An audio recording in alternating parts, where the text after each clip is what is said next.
नमस्कार, मैं विकास आप सभी का हार्दिक स्वागत करता हूं। लास्ट वीडियो में हृदय में आने वाली बीमारियां और हृदय सारी नाड़ियों में रक्त का संचार बढ़िया रहे, नाड़ियों में ब्लॉकेज ना आए, तो शीर्षासन के बारे में मैंने आपको बताया। आज में एक जल शीर्षासन होता है। भी मैं अपने खेत में आज पानी की बारी है, तो मैंने सोचा भी यहाँ पर पानी की थोड़ी सुविधा है, आपको 1 मिनट सिर्फ मैं अभ्यास करके बता रहा हूँ।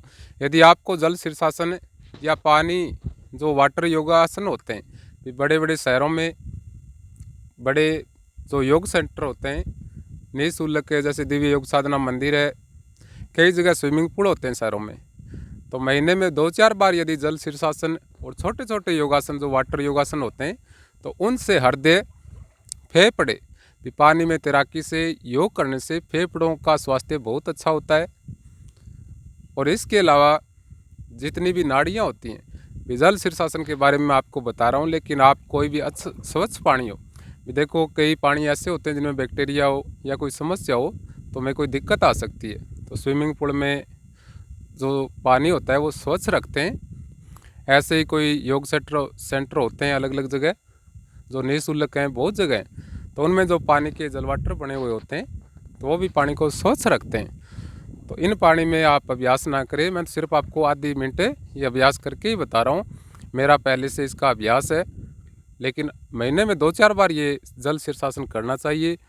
दिमाग तनाव रहित रहता है और हृदय के लिए सबसे बढ़िया होता है। भी बिना तनाव में रहें तो हृदय हो चाहे सारे ऑर्गन्स बढ़िया रहते हैं। तो आप देखें,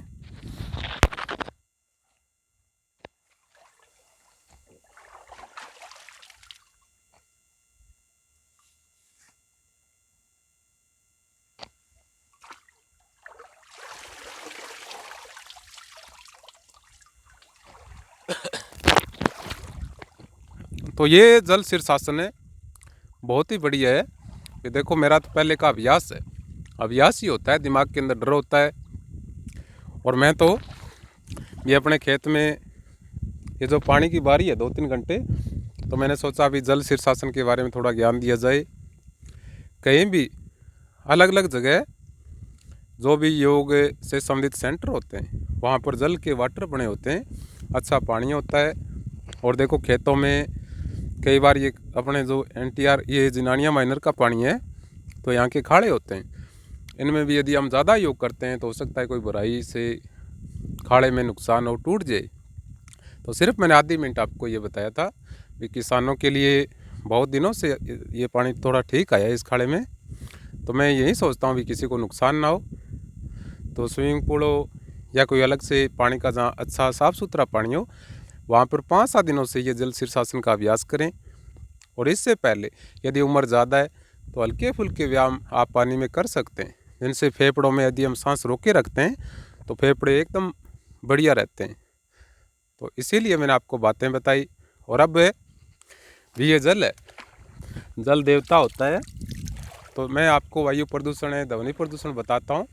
आप सभी से निवेदन करता हूँ कि पानी को स्वच्छ हर अपना जो भी ऑर्गन्स है, चाहे अपनी डिस्क हो, सब में पानी होता है। डिस्क में या प्लाज्मा जो भी है, पानी के बिना हमारा अस्तित्व नहीं है, जल ही जीवन है। तो सबसे ज़्यादा जो प्रदूषण हो रहा है वो जो कई शहरों से सीवरेज आते हैं, सीवेज जो गंदे पानी के होते हैं, उनका भी पानी कई कह रहे हैं कि मिल रहा है। कीटनाशक भी कई बार पानी के अंदर से आते हैं। ठीक है, हमारी जीवन रेखा NTR नहर है, सारा गांव पानी पीता है, वहाँ पर एक बार बहुत गंदा पानी आया था। तो मैं तो यही कहता हूँ कि देखो हम खुद अपनी ध्यान रख सकते हैं। यदि हम गलत करेंगे, यदि इसको प्रदूषित करेंगे, तो प्रकृति हमारे पास ही लौट कर आना है। जैसे आजकल हम प्लास्टिक है, अभी सब प्लास्टिक के उपयोग करते हैं, तो खून में प्लास्टिक आ रहा है, तो सब इसके दोषी हैं, ऐसा नहीं है। तो आज हमारे एनवायरनमेंट में कितना प्लास्टिक हो गया। तो इसीलिए आप सभी से निवेदन है कि जो भी ये जो प्लास्टिक की पॉलीथीन आती है, ये चाहे खाले हो, नदी नाले हो, जोड़ हो, जहाँ पर पशुधन संपदा पानी पीते हैं, तो सबको साफ़ सुथरा रखने के लिए प्रयास करें, ताकि ये जो निर्मल पानी होगा, जो हमारे स्वास्थ्य का मुख्य आधार है, तो सारे जल प्रदूषण रहित होगा, तो हमारा स्वास्थ्य अच्छा रहेगा। और अब ये अपना खेत है, मैं आपको 1 मिनट ही बता देता हूँ। इस तरफ तो ये चने, ये बरानी चने, अब की बार पहले बारिश ठीक थी, अब बारिश ना होने से थोड़े थोड़े ये चने उखड़ रहे हैं। दीमक से नमी नहीं है, लेकिन अभी अभी कुल मिलाकर थोड़े ठीक है। यदि भगवान की भी दया दृष्टि हो जाए, बारिश हो जाए। ये जो पानी लगा रहे हैं ये अपना ही खेत है, तो ये इनको हिस्से पर दे रखी है और ये अपनी है। तो ये खेतीबाड़ी के बारे में मैंने बताया। भी सारे जब भी रिश्तेदार और पूछते हैं, मिलते हैं, तो खेती कैसी है, तो ऐसी खेती है अपनी। ठीक है, तो आप जल शीर्षासन का अभ्यास सावधानी से, और शहरों में कहीं भी जो योग की सुविधा हो। पहले ये जल शीर्षासन सम्मिलित नहीं था, लेकिन इस पर जो PhD योग टीचर हैं वो कह रहे हैं यदि संतुलित तरीके से थोड़ा सा ये जल शीर्षासन किया जाए तो दिमाग के लिए, हृदय के लिए, और सबसे ज़्यादा तो फेफड़ों के लिए बहुत ही बढ़िया है। तो इसका सावधानी से कोई भी योग शिक्षक हो उनके मार्गदर्शन में रहकर हफ्ते में एक आधी बार अभ्यास करें।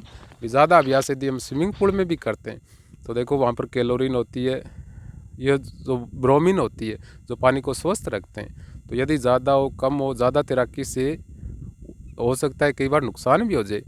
यदि सही मात्रा में कैलोरीन जो स्वच्छ पानी के लिए उपयोग में आती है, यदि ज़्यादा मात्रा हो जाए, ज़्यादा नहाते हैं तो उनसे कई बार दिक्कत भी आ सकती है। तो संतुलित तरीका बढ़िया होता है। कोई भी योग हो, चाहे कोई आसन हो, महीने में 2-4 बार, जिससे हम बढ़िया रहें। धन्यवाद।